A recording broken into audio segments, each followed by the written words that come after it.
Hey guys, how you doing? Welcome to Just a Plant Room. For those of you that are new, my name is Husta, and I'm glad you're here with us. Today, I want to talk about one of my new obsessions. Like, I need to become obsessed with another plant, right, guys?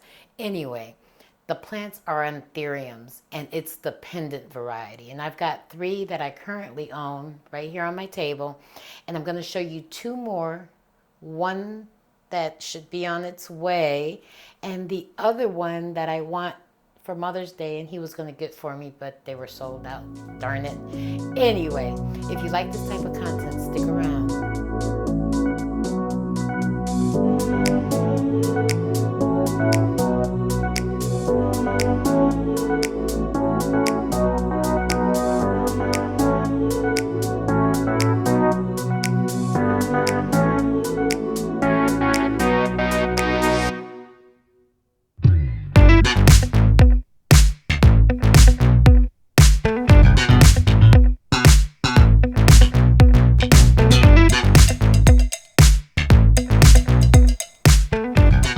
All right, guys, as I mentioned, I have three of my Anthurium pendants up here, and I have become obsessed with these type of Anthuriums because of the leaves.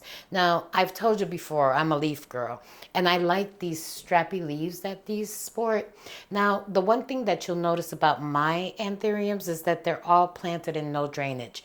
Now, you guys saw me repot this here I go with these name pronunciations again. Vita refor. Hold on. Vita refolium. I think I got that close. But anyway, you guys saw me repot this one. She was in a smaller, she was actually planted in a drainage pot, and I put her in no drainage. Since then, she's given me three leaves, with her newest leaf being this one right here that she just sprouted, and she's always flowering. I let the flowers grow out a little bit, and then I snip them off because I feel like they steal energy from the plant. But what I love about this particular version of the pendant leaf anthuriums is that their leaves can get really, really long. So when I potted, I actually imported this one because I couldn't find it online. When I got her, she had about 4 or 5 leaves. This is her second, well, this one came before the one that I just showed you, this one right here. And look at the length of it. It's the prettiest one that I have on here. Most of this is another one that she put out in my care. The ones that you see that have a little bit of cosmetic damage are the leaves that she came with. And I haven't cut them off because they're not like in really bad condition. There is no pest. And, you know, it still provides energy to the plant. But again, I love that long strappy leaf. And I know you guys are really into Anthuriums. This is a really cool one. She's super easy to care for. I, again, no drainage. She used to live in this corner, and as of recently, I've put her in that corner. What I've found is that they don't really require a whole lot of light from the top, but their leaves do like to get that bright indirect light. Now, living on that shelf on top of the cabinet right here, she's getting filtered light from that grow light that's above, and she gets some light from this grow light over here that caresses her leaves. So I think she's happy in that spot.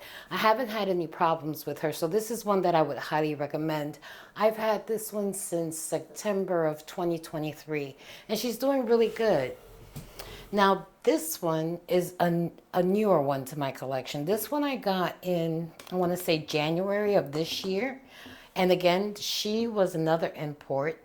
This is the pallidiflorum. Got that one close. Anyway, as you can see, very similar to this one, except I think the leaves grow a little differently. While this one, it's like the petiole and then it branches out into the leaf. This one has the petiole and then the leaf forms. Now, this leaf that I'm touching here is her newest leaf. This one also has the propensity to have the long belt-like straps. She came with this one, and I think, if I'm not mistaken, this is the first leaf since January that she's put out in my care. Now, I think that all has to do with the fact that when I got her, I let her acclimate a little bit, and then she was in a little pot, maybe 3 inch, if that. And then I put her into this no drainage situation. I think that she was actually just trying to acclimate and growing roots. As you can see, she is putting out quite a bit of root growth, and I have a little layer of moss on the top. That's what lets me know when I need to water. When I feel that moss dry, that's when I'll add water and fill up that reservoir that I have at the bottom. But she's actually been doing really well in this setup, and I think she's just adorable. I can't wait until she grows a little longer. Something else I wanted to mention. For some reason, these anthuriums, because they're epiphytes and they grow on trees, when you pot them up, you pot them straight. You know, we have a tendency of potting our plants straight, right? But these guys, for some reason, no matter what you do to them and how you pot them, they find a way to do this and lean forward. As you can see in here, I potted her straight, but she is leaning forward. And I think that's just part of the way they grow. Now, moving on to this guy right here, you might say, gosh, he's small. This is the first one that I bought. I've had this in my possession for almost a year and a half. At one point, I did not think it was going to make it. Out of the 3 that are up here, this one has been the most challenging. This is another import, and this is the Lutherie. Yes, the Lutherie. I've had this one for almost 2 years. It came unpotted in one of those little plastic baggies. I took it out, I put it in water, and then I transferred it to a regular pot, clear pot. And it was decline. At one point, my husband was in the plant room and he was like, what you gonna do about that poor little guy? And I had tried everything, different lighting situations, different positions here in the plant room, and it just would not prosper. One day I was watching, and I mentioned him again, Jay Plant Gay for Life, I think that's the name of his channel. He grows in no drainage, and this was the first plant that I put in that type of growing situation. Since then, she's been doing really, really well. All of these are new leaves, every last one of them. And while they're not very long, she's been trying to put out roots.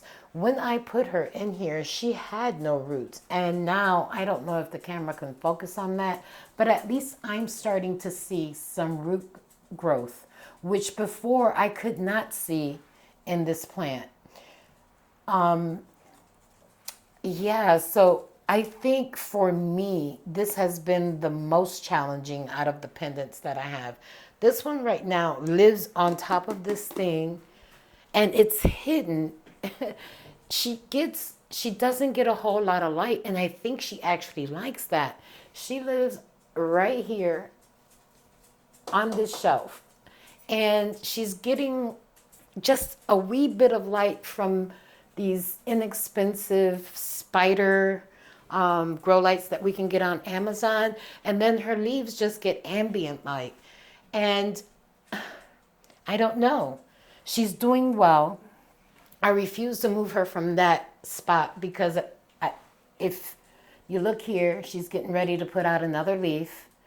And I've gotten, I want to say, in the past month and a half, I've actually gotten 1, 2, and now she's putting out another.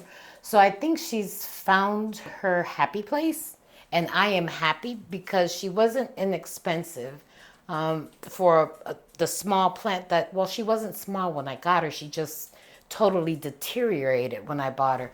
But she wasn't cheap, and I'm very happy that she's actually starting to grow. Now, the one thing that they all have in common is that they're found in South America. Most of them grow as epiphytes.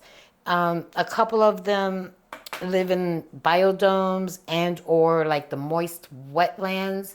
And I think that's what's helping me grow them well.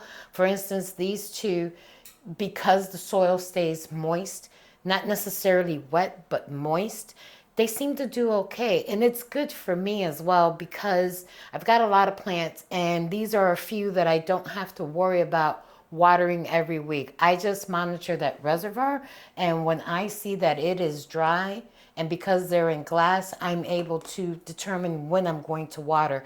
And the moss on top is another indication. So for instance, I haven't watered this plant, I want to say, in about 2 weeks. I was looking at her as I put her on the table, and I noticed that her reservoir is dry, and the moss, it's not crunchy, but it's not moist either. So I will be watering her once we're done with this video. Now there's two other strappy leaf anthuriums that I want. One is called, I'm looking down because I wrote it phonetically to see if I could pronounce it correctly. It's a Friditchsteli. Friditch. I can't say it, but we'll put the name on the bottom. I hate that I can't pronounce these names. It drives me insane. But it's another beautiful pendant anthurium. I'm going to put a picture at the bottom so you could see it. And then the other one that I'm hunting for is called the Willingerie. And I'm attracted to that one because of the inflorescence. Now, these guys put out inflorescence like this. What's different about that plant is that the inflorescence looks like a corkscrew, and I have a picture so you could see why I'm drawn to it. It's just very different. Although it's a pendant plant, just like this, the inflorescence is what I think has everybody on the hunt for that one. Yeah, I think that's all I have to tell you about these anthuriums. I think they're actually gorgeous. They look beautiful on the shelves and hanging down. They're definitely statement plants. They look great anywhere as long as you can give them, you know, that bright light. It doesn't need to be direct, just enough light so that their leaves are caressed by it. I think they'll do good. As far as being beginner friendly, out of all of these, this is the one that I would recommend most as being a beginner friendly plant. She's not difficult to grow. You don't have to grow her the way I'm growing her. You can grow her in a pot, and I think she would do just fine. As far as the humidity levels, I don't think that they're that fussy. I think if your average household humidity is anywhere between like 50% humidity, you'd be fine with any one of these plants. But for ease of care, I think this is the one to go for if you're looking for your first pendant anthurium.